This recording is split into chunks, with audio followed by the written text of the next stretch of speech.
Tidak mungkin lagi negara ini berubah menjadi otoritarian.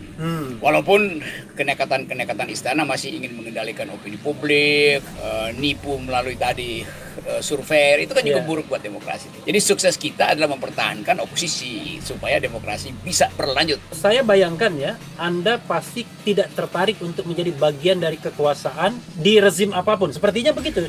Itu filosofi atau memang nasib? Enggak, saya justru tertarik untuk menjatuhkan semua rejim.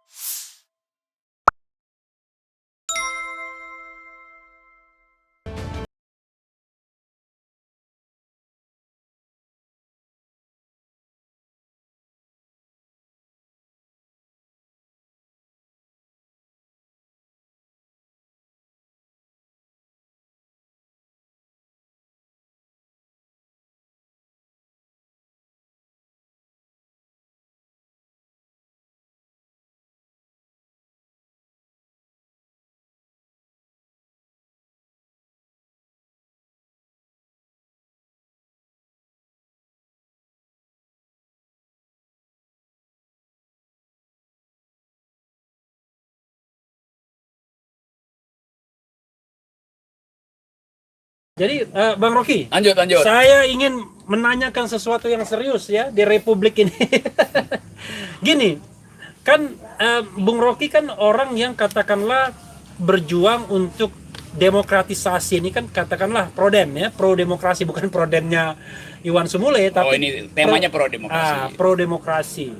Tapi setelah puluhan tahun berjuang di ranah demokrasi, kira-kira kita bicara yang positifnya, pencapaian yang paling memuaskan apa? Kita boleh sekarang beranggapan bahwa seluruh aktivitas oposisi mengalami pasang surut tadi, tapi oposisi selalu mampu untuk menunggangi kesempatan. Dan itu artinya tidak mungkin lagi negara ini berubah menjadi otoritarian.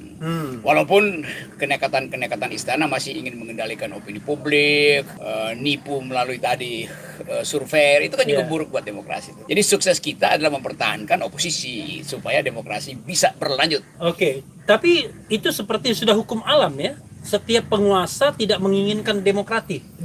Ya, memang itu hukum alamnya yang disebut hukum besi oligarki itu. Dan setiap organisasi yang membesar selalu dikendalikan oligarki. Demikian juga kekuasaan di istana itu. Walaupun teori oligarki kan bisa dibahas melalui perspektif yang disebut Weberian, bahwa organisasi selalu berakibat menumpuknya kekuasaan pada sebagian kecil orang, oligarki gitu. Tapi juga bisa diterangkan secara Marxian bahwa oligarki itu adalah kelangsungan kepentingan untuk melangsungkan akumulasi kapital. Tetapi entah itu keterangan Weberian atau keterangan Marxis, oligarkinya tetap sama di kita. Dan oligarki yang versi buruk di dalam sejarah oligarki, yaitu bersekongkolnya kekuasaan dengan penguasa dalam upaya untuk menipu rakyat. Itu oligarki yang dungu itu. Jadi kalau kita bicara tentang oligarki kita, motifnya itu uang atau lebih banyak uang atau kekuasaan? Lebih banyak soal uang sebetulnya. Kan kekuasaan dia peroleh lewat pemilu kan. Tetapi justru kekuasaan itu dia pakai untuk cari uang. Padahal kalau kapitalis yang murni, ya dia bersaing aja kan, kompetisi bebas aja tuh. Ini artinya penakut si akumulatornya sehingga mesti nempel pada kekuasaan. Jadi minta di backup oleh kekuasaan. Nah itu kedungan dari oligarki Indonesia. Dan pastinya kan tidak bagus bagi menumbuhkan ekonomi yang kuat kan kalau gejala begini. Ya di mana-mana ekonomi itu tumbuh enak kalau ada kompetisi di antara korporasi. Itu penting. Dan kita nggak anti korporasi. Tugas korporasi memang mengakumulasi keuntungan. Tetapi tugas negara mendistribusikan hasil akumulasinya. Yang ngaco sekarang negara mempromosikan akumulasi, itu ngaconya tuh. Lalu kemudian bagian dapat fee kan terus. Lalu bagian negara fee-nya itu ditaruh di luar negeri. Di luar negeri, kalau negara perlu cawe-cawe dengan istilah tax amnesty segala macam, padahal itu hak dia, tapi dia tetap takut untuk mempersoalkan karena dia diternakkan oleh oligarki. Jadi negara ini kandang oligarki sebetulnya. Jadi gini Bang Rocky ya, kalau kita bicara akumulasi kapital kan sudah more than enough. Sudah Oh, iya, lebih iya. dari cukup. Karena apalagi yang ditakutkan untuk membuka yang namanya fair competition atau open competition bagi oligarki yang kerjanya nyari uang ini. Dia nggak lapar tapi cari uang. Karena oligarki yang nggak percaya diri kan. Oke. Oligarki yang diasuh oleh negara, sebaliknya negara itu disuplai hidupnya oleh oligarki, maka di antara dua orang yang nggak percaya diri takut berhadapan dengan kompetisi bebas gitu. Oke. Lalu dipasang segala macam cara supaya dia tetap langgeng, seolah-olah itu natural yang namanya presidential threshold, undang-undang omnibus itu kan semua peralatan untuk menghalangi kompetisi bebas. Tuh. Jadi Itu bahayanya. sobat era sekalian, contoh ketidakpercayaan diri oligarki dalam politik itu presidential threshold ya. Itu contoh paling Paling nyata ya. dan paling absurd. Iya. Jadi kalau di bidang ekonomi adalah tadi perpanjangan konsesi tambang yang otomatis. Iya, undang-undang apa itu? Bahwa, Undang-undang minerba. dan karena itu timbul persekongkolan kan. Jadi nggak perlu dievaluasi lagi, langsung diiakan. Padahal sebetulnya perusahaan rugi yang harusnya dibalikin dulu ke negara, perusahaan lingkungan itu diloloskan aja begitu. Karena satu nafas mereka. Dan bahkan ketika mereka mengalami kesulitan likuiditas untuk membayar utang yang jatuh tempo, Dengan mudah bailout. mendapatkan dapat uang dari negara Kan melalui ajaib. BUMN tentu ya. Iya, BUMN yang udah rugi tapi tetap sok-sok ingin pamer padahal utang di mana-mana, pada akhirnya jual juga tuan.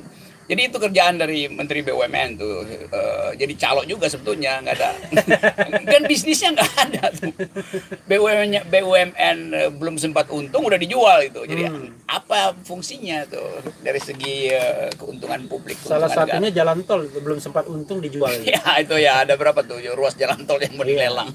Belum sempat menikmati keuntungannya ya. Ada sih keuntungan konstruksinya di awal ya. Oh ya, tapi itu juga dibagi-bagi di awal juga Ya, kan. dibagi-bagi di awal. Tapi Proyek. keuntungan yang lebih jangka panjang buat negara belum terlihat kan? Memang kan BUMN itu didesain untuk menghasilkan kemakmuran dan di ujungnya itu nanti dibagi-bagi ke rakyat. Tapi kalau belum apa-apa demi manipulasi akuntansi seolah-olah nggak ada utang lalu dijual, itu artinya kita belum nikmati sebetulnya. Tapi Jadi nanti yang menikmati adalah elit di BUMN yang bersangkutan karena pada masa konstruksi kan dia udah dapat duluan segala macam. fee, tapi ke masyarakatnya nanti dicekek dengan tarif yang mahal. Iya, jadinya. begitu dikasih ke swasta dijual, tarifnya gila-gilaan tuh. Karena dia itulah bargaining position dia kan. Pasti itu. Kalau enggak dia enggak mau beli. Iya. Jadi Kalau bisa enggak dibeli bleeding kan. Iya, karena itu setiap minggu nanti kita lihat jalan tol itu dinaikin fee-nya itu. Dan itu artinya bukan lagi jalan tol. Karena jalan tol itu jalan publik untuk menekan harga justru. Ini jalan yang akhirnya memeras leher, mencekik leher pengguna, leher publik. Jadi Gitu. Bang Rocky ya, saya bayangkan ya, Anda pasti tidak tertarik untuk menjadi bagian dari kekuasaan di rezim apapun. Sepertinya begitu. Itu filosofi atau memang nasib? Enggak, saya justru tertarik untuk menjatuhkan semua rejim. Karena itu menimbulkan banyak imajinasi kan, Oke. cara menjatuhkan rejim gitu. Menjatuhkan cara berpikirnya, bagaimana mematahkan argumentasinya kan? Ya, kita bikin paling nggak rejim itu kalau berjumpa dengan saya Refli Harun dia jumpalitan, bukan kita yang jumpalitan. Tapi rupanya tadi saya cerita-cerita laporannya sudah menumpuk Rocky Gerung ya. Tapi sobat era sekalian ya, yang kita pertahankan ibaratnya kalau kita bicara flag, bendera, ini Ya. kan flag terakhir ini adalah kebebasan berpendapat. Tapi Betul. kalau ini sudah hilang dari diri kita, maka tidak ada lagi harga diri bangsa ini kan? Ya, kebebasan berpendapat sekarang seolah-olah ada, tapi di ujungnya nanti tadi threshold. Jadi ngapain bebas berpendapat kalau di ujungnya barrier to entry lewat threshold itu menyebabkan pendapat hanya boleh 2 itu. Oke. Kan itu kacaunya. Jadi di situ. intinya kita bebas memilih, tapi pilihan ditentukan. Yes. Tipu-tipunya di situ. Jadi itu sama aja dengan sobat era sekalian. Pernah ada ide ya waktu reformasi konstitusi untuk memilih 2 tingkat. Jadi ada yang memilih langsung, tapi pilih 2 orang. Nanti 2 orang itu dipilih lagi oleh MPR untuk jadi 1 orang. Atau dibalik, pilih dulu di MPR 2 orang, lalu dilempar ke rakyat.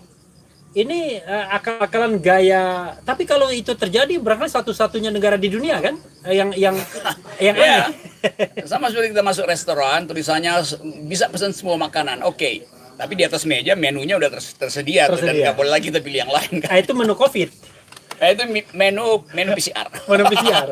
Dan menu PCR jadi rebutan sekarang. Jadi menu PCR itu Anda silakan pilih, tapi rupanya paketnya sudah ada. Ya itu intinya begitu jadinya kan, seolah-olah itu apa namanya filantropi segala macam, tapi di belakangnya ada permainan cari untung. Jadi Tapi Bung Rocky ya, sebetulnya itu intinya. kalau kita tengok yang namanya presidensial threshold itu sudah diterapkan di 2004. Ya. Cuma waktu itu kan pasal peralihan sehingga yang tadinya 15% itu cukup dengan 3% kursi dan 5% suara karena Pilpres pertama. Yes. Nah, sehingga muncul 5 calon Ya. semua. Tapi pada 2009 dinaikkan threshold 20%, tapi masih 3 calon, lumayan masih. Ya. Kan ingat kan 3 calon kan? Betul. Jadi ada SBY Budiono, kemudian JK Wiranto dan Mega Prabowo. Paling tidak masih ada lah kompetisi. Ya, Tapi sejak 2019, 2014-19 makin cerdas sepertinya oligarki ini. Hanya bikin 2 calon saja, karena 1 calon nggak boleh, karena pemilu nggak boleh itu. Bukan makin cerdas, makin cerdik. Makin cerdik ya. Apa bedanya cerdas dan cerdik? Cerdik itu ada kalkulasi untuk menghalangi orang lain. Oke. Kalau cerdas ya oke, sama-sama punya kalkulasi. Kalau ini kan kalkulasinya cuma di antara mereka. Oke. Tuh. Dan selalu dianggap ya itu kan rejim sebelumnya. Yo iya mau rejim apapun, tapi teori threshold itu mesti dihilangkan. Tuh. Jadi bukan jadi karena cerdik itu Abu Nawas, tipu-tipu. kalau Abu Nawas nipu dengan cara lucu. Oke. Ya. Kalau yang ini cara dungu nipunya. Allah Akbar. Jadi saudara sekalian, kapan lagi kita bisa menghirup udara bebas, ya kan? Baik dalam pengertian konotatif maupun yang sesungguhnya. Ini udara bebas karena udaranya fresh ya, fresh air. Berapa kilometer dari Jakarta ini ya? Ini 340 km dari Jakarta udah dapat. Oke, pertanyaan saya yang lebih spesifik, berapa kilometer dari pusat polusi? Polusi itu polisi politik kan. Jadi Ya apa whatever the interpretation ya kan? ya itu lebih sebetulnya lebih tepat berapa kilometer dari pusat korupsi, bukan Oke. polusi tadi. Bukan, Salah. pusat polusi, saya ingin polusi. Oh, Karena- saya korupsi ya. bukan korupsi, polusi.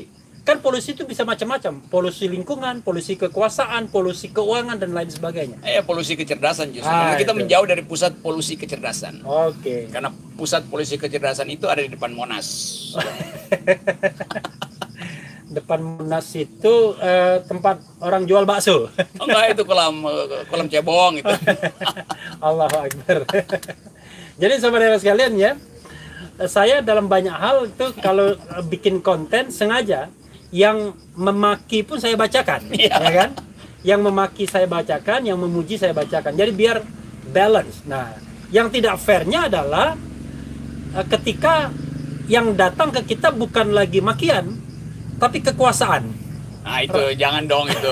Itu maki-maki kan cuma adanya di pembicaraan yang santai gitu. Kita nggak memaki-maki karena kita benci. Iya. Kita memaki-maki karena lucu. Jadi yang kita maki-maki kelucuan kekuasaan itu. Dan itu kalau kita tidak bisa menertawakan politik, maka politik itu kejam sekali.